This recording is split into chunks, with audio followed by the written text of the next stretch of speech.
Hello guys, welcome to our channel Meded Guide. In today's video, we are going to discuss about subclavian artery and its origin and different branches of the subclavian artery.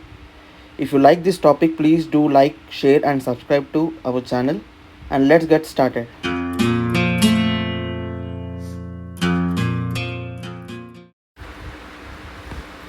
So, when we talk about the origin of the subclavian artery, first we should go back to the starting point of it, that is the aorta. So once when you're learning about the aorta, we have to know the parts of the aorta. So actually aorta has three parts, that is ascending part, and next one is arch, and descending part. Okay, so from ascending part we have coronary arteries, that is right and left coronary arteries are present from the ascending part of it, and the main part here will be the arch of the aorta. Arch of the aorta have three different branches, if you can see in the picture. Okay, 1, 2 and third branch. So the first branch here is called as left subclavian artery, and the number 2 here, if you can see, it will be the left common carotid artery. Left common carotid artery. So next, the major part will be the third part, which is brachiocephalic. Okay, so we can see that the left part, it is totally independent. We have left separate common carotid artery and left subclavian artery. So the right parts are missing here, right? So the right part is from the brachiocephalic artery. The brachiocephalic artery will be bifurcated further, and one will be the right common carotid artery, and this will be the right subclavian. So this is the origin of both subclavian arteries. So once, if we revise very fast, the subclavian artery starts from the arch of the aorta. The left subclavian artery is direct branch of the aorta, whereas the right subclavian artery will be a branch of brachiocephalic trunk. Right subclavian artery is approximately 7 centimeters long, whereas the left will be 10 centimeters long. So this is the origin of subclavian artery. Now we will see what are the further divisions of the subclavian artery. So now we will talk about the division of the subclavian artery. This division is common between both right and left subclavian arteries, so there is no difference in it. So actually the division of subclavian artery happens in three parts. Like, the subclavian artery is divided into three parts. Okay, three parts with respect to the interscalene space. Okay, interscalene space. Okay, that is the muscles of the neck. So if you see here, we have three parts, 1, 2 here inside, and 3. So if you see the part 1 is medial to the interscalene space, and the second part is in the interscalene space. Second part is in space, and third one is lateral to the interscalene space. So now, according to this, the arteries are further divided into multiple branches. So now slowly we will read about the branches of the subclavian artery that are medial to the interscalene space, and then the branches of the subclavian artery in the interscalene space, and the branches of the subclavian artery lateral to the interscalene space. Let me tell you one thing here. The branches of the subclavian artery medial to the interscalene space have lot of arteries, like further divisions. So the division will be first we'll take about the medial to interscalene space.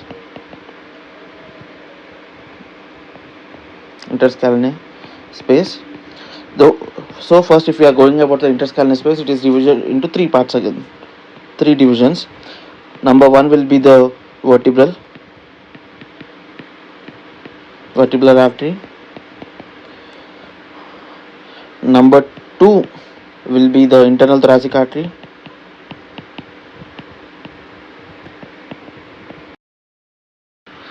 Number 3 will be the thyrocervical trunk.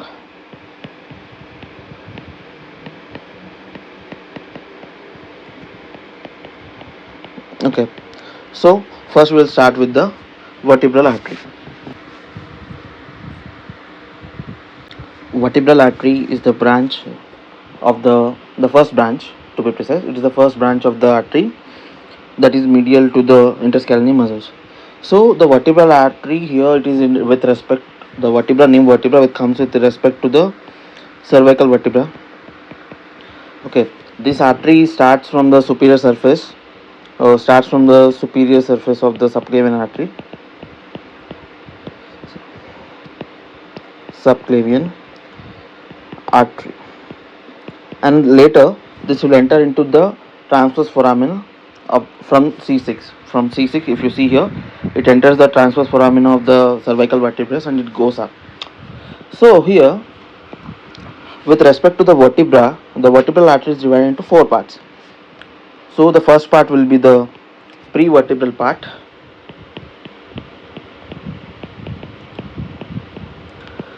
So this prevertebral part, the prevertebral part is the origination point to the transverse foramina. So from the subclavian artery until it reaches to the transverse foramina of the C6, that area is called as the prevertebral artery. And then the second part is called as cervical part, and the cervical part is one when it enters into the transverse foramina. It is from C6 to C2. So, and the third part is called as, let's draw here, third part is called as the Atlantic part. Okay, Atlantic part. So okay, so this Atlantic part is related to C1. So the Atlantic part is related to C1, and then the fourth part, I'll draw it here again. Fourth part is intracranial part. Intracranial part. So the intracranial part will reach into the cranium and then further divides. It forms the, at the end it forms the basilar artery actually, which runs along the basilar sulcus of the pons. Okay, so this is the course of vertebral artery. So we have seen the vertebral artery and 4 divisions of the vertebral artery, and the origin of the vertebral artery, which is from the subclavian artery on the superior surface and which enters into the transverse foramina of the cervical artery. So now we'll go to our next branch of the arteries medial to the interscalene space, that is internal thoracic artery. Okay, so the next branch is internal thoracic artery. So internal thoracic artery arises opposite to the vertebral artery. That is, like, vertebral artery will go up into the neck region, whereas the internal thoracic artery, we can see here, it will be inside the thoracic cage, the thoracic cavity. Okay, it is lateral to the sternum, the border of the sternum. You can see it on the both sides. We have right and left, and it comes lateral to the sternum, and it reaches until the 7th rib. So it reaches until 7th rib. Okay, so here, and it gives its terminal branches. We have 4 parts. The first part will be the musculophrenic, here, musculophrenic artery. Okay, so as the name implies, musculophrenic artery, so it descends and supplies to the abdominal muscles. So it will supply to the abdominal muscles and diaphragm. So as the name, musculo for muscles, abdomen, and phrenic for the diaphragm. And the next part will be the superior epigastric artery. Superior epigastric. So superior epigastric penetrates the rectus sheath. So as we know, here it is the superior part of the rectus sheath. So it will supply to the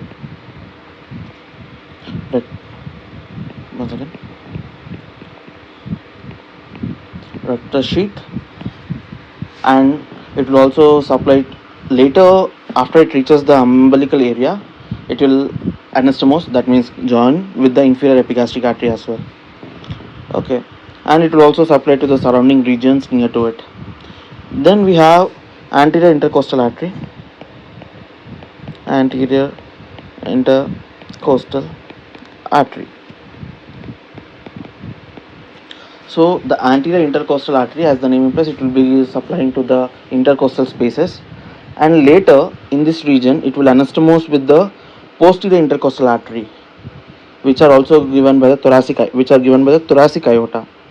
So from front you have the anterior intercostal artery, from the back we will get the posterior intercostal artery.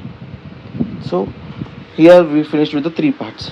So the fourth part, which I can't show you here, the fourth part, that is the pericardio pericardiacophrenic artery. Okay, so what is pericardiacophrenic artery? As the name implies, it will supply to the pericardium of the heart. So pericardium of heart, and will also reaches the terminal branch. The terminal branches will also reach to the diaphragm. So in the internal thoracic artery, we have seen two arteries, branches of two arteries that will reach to the diaphragm. That is the musculophrenic artery and the pericardiophrenic artery.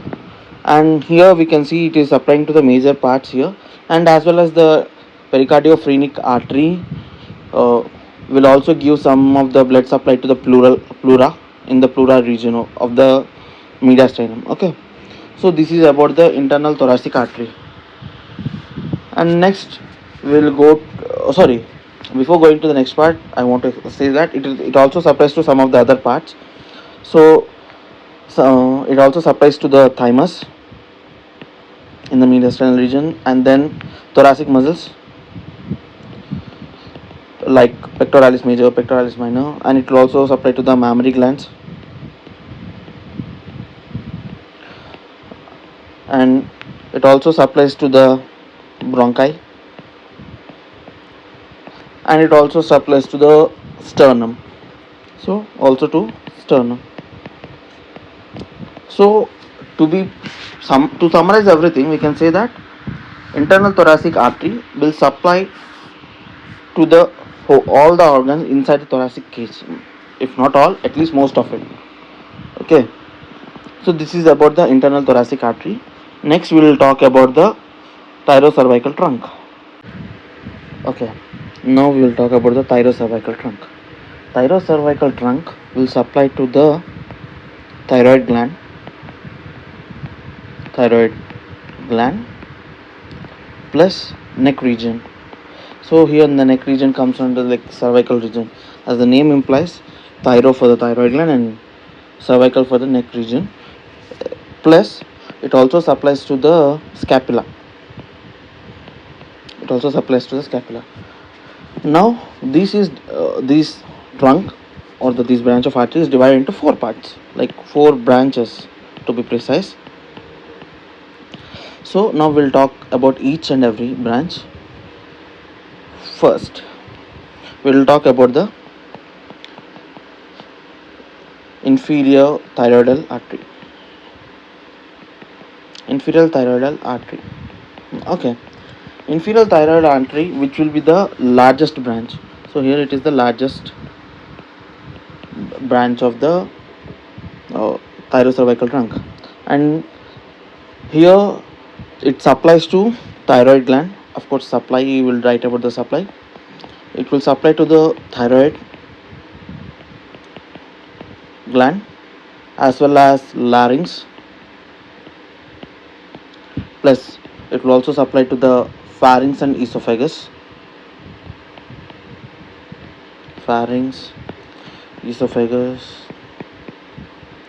And trachea. So this is present on the inferior and posterior side to the common carotid artery. So this is about the inferior thyroidal artery. Okay, when if you are talking about the superior thyroidal artery, superior thyroidal artery is a branch of external carotid artery. External carotid artery. So this is about inferior thyroidal artery. If we go to the next part, the next branch will be ascending cervical artery. Ascending cervical artery. Okay, so here it will supply to the before going to the supply part, we'll talk about its origination. Sometimes it will arise from inferior thyroidal artery, which we read earlier, or from main trunk. Okay, now we'll see where it will supply. It will usually supply to deep cervical muscles,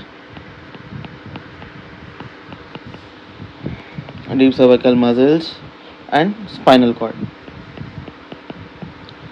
So this is very important artery which will supply to our spinal cord. Okay, now we'll go to the third part, that is third part will be, one second, third part, that will be superficial cervical artery. So of course we are talking about superficial cervical artery. So superficial cervical artery will supply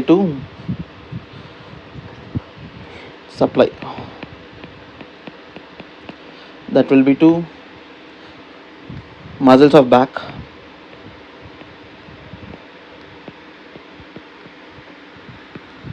and sometimes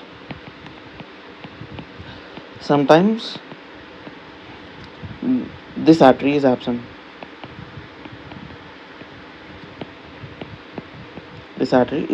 Sometimes. So this is about superficial cervical artery. So this cervical artery actually reaches to the lateral cervical region. It reaches to the lateral cervical region of our body. Okay, now we'll talk about the fourth artery, that is suprascapular artery. Okay, here the first thing you have to understand is it reaches the name implies suprascapular, so of course it will reach to the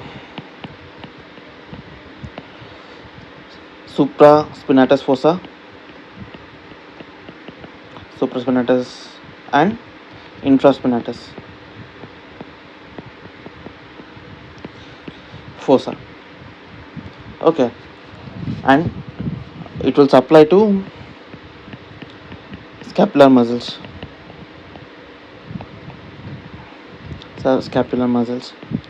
So actually this artery will anastomosis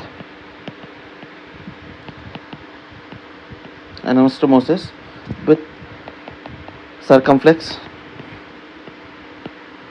scapular artery, and it will supply to shoulder joint.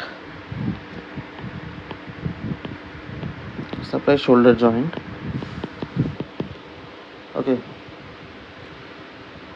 so here we finish about the branches that are medial to the interscalene muscles. So now we'll go in depth about the branches that will supply in the interscalene space and lateral to the interscalene space. Like hardly we have 2 to 3 major muscles and its branches. So we'll get into it. So the branches of the subclavian artery in the interscalene space, the major branch will be the costocervical trunk. The costocervical trunk is subdivided into 2 branches, that is deep cervical artery and the highest intercostal artery. The deep cervical artery Of course, the name says deep cervical. It will supply to the muscles or in muscles. So which muscles? Deep cervical muscles. Deep cervical muscles. And the highest intercostal artery, sometimes called as intercostalis suprema, which will descend into the anterior to the neck of the first rib. So this will supply to, actually it will supply to the first and second posterior intercostal arteries. Posterior intercostal arteries. Posterior intercostal arteries. So these are the branches of the artery, subclavian artery, that is interscalene space. Now we'll talk about the branches of the subclavian artery lateral to the interscalene space. As of course the name says, it is lateral. So this is actually laterally present to the brachial plexus. So here we have only one major branch, that is the transverse cervical artery, which is subdivided into two parts. So transverse cervical artery, it will be like lateral to brachial plexus. So what is brachial plexus? Brachial plexus are the group of nerves that are present on the armpit region, specifically in the armpit region. So we'll read about this brachial plexus in some other video. So just let's continue with it. So actually this artery starts from the superior angle of scapula. Okay, in the superior angle of scapula, it is divided into two branches, ascending and descending part. Ascending part, of course, is going up, which will mean it will going up in the cervical region. So it will supply to the cervical muscles. So supply cervical muscle. And the descending part going down, so it will run along the medial border of scapula, and it will supply to the muscles, supply to muscles and skin of the back region. So this is the in short explanation about the subclavian artery, as well as its branches, its origin, its branches and distribution. So I hope you like this video.